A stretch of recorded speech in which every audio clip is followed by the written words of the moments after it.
ఓం శ్రీం హ్రీం క్లీం గ్లౌం గం గణపతయే నమః వరవరద సర్వజనం మే వశమానయ స్వాహా. ఓం ఐం హ్రీం శ్రీం శ్రీమాత్రే నమః శివశక్త్యైకరూపిణ్యై ఓం నమః శివాయ. ఓం ఓం ఓం శ్రీ గురుభ్యో నమః గిరిజర్ల వేణుగోపాల దత్తాత్రేయ స్వామినే నమః. ఓం శ్రీకృష్ణాయ నమః. ఓం నమో నారాయణాయ. ఓం నమో నారాయణాయ.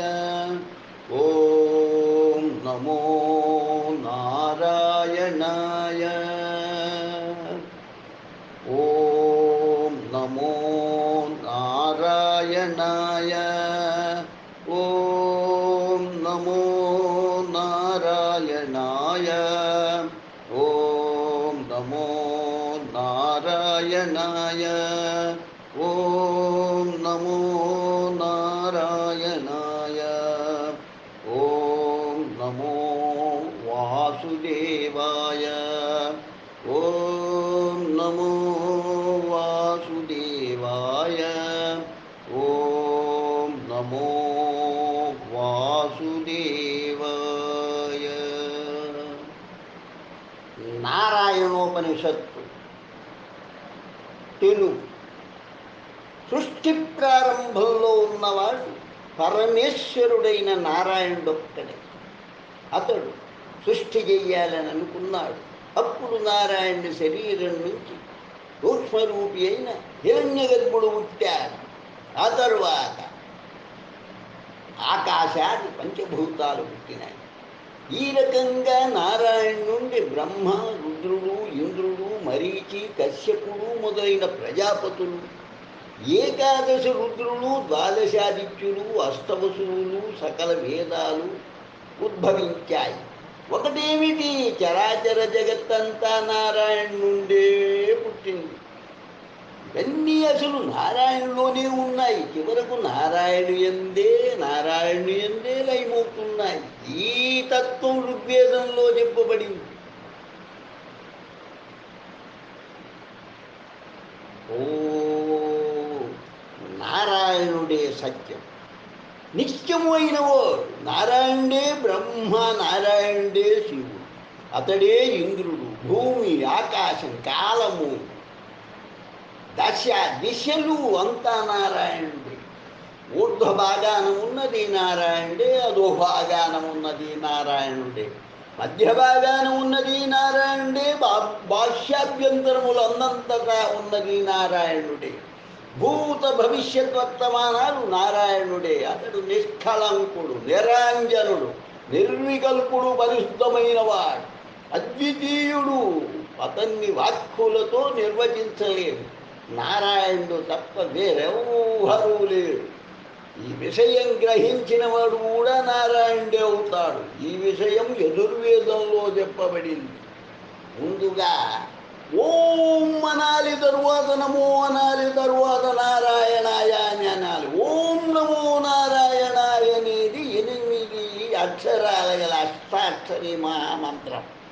ఈ మంత్రాన్ని భక్తి శ్రద్ధలతో జపించేవాడు పూర్ణాయుష్కుడవుతాడు, ధనధాన్యాలు పొందుతాడు, వర్గాన్ని పొందుతాడు, బ్రహ్మ పదవి పొందుతాడు, చివరకు అమృతత్వాన్ని కూడా పొందుతాడు అని సామవేదంలో చెప్పబడింది.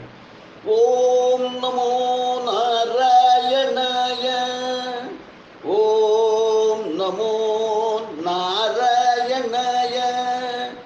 ఓం నమో నారాయణాయ. ఓం నమో నారాయణాయ. ఓం నమో నారాయణాయ. ఓం నమో నారాయణాయ. ఓం నమో నారాయణాయ. ఓం నమో నారాయణాయ. ఓం నమో నారాయణాయ. అకార ఉకార మకారములు కలిసి ఓం అనే ప్రణవం అవుతున్నది. ఈ ప్రణవానికి అర్థం ప్రత్యేగాత్మ. ఓంకారాన్ని అర్థయుక్తంగా జపించేవాడు జనన మరణాది సంసార బంధాల నుండి విముక్తుడవుతాడు. అష్టాక్షరీ మంత్రోపాసన చేసిన వాడు వైకుంఠం చేరతాడు. అర్వాంతర్యామి అయిన పరబ్రహ్మ హృదయ పద్మంలో ప్రకాశిస్తూ ఉంటాడు. పరబ్రహ్మస్వరూపుడైన నారాయణుడు దేవకీ పుత్రుడు, మధుసూదనుడు, జీవకోటి అంతటా అంతర్యామిగా ప్రకాశిస్తున్నాడు. అతడు సర్వవ్యాపి, ఈ జగత్తుకు కారణభూతుడు, తనకు వేరొక కారణము లేనివాడు. ఈ విషయం అధర్వవేదంలో చెప్పబడింది. ఈ ఉపనిషత్తును ఉదయం పూట పారాయణ చేస్తే రాత్రి చేసిన పాపం నశించిపోతుంది.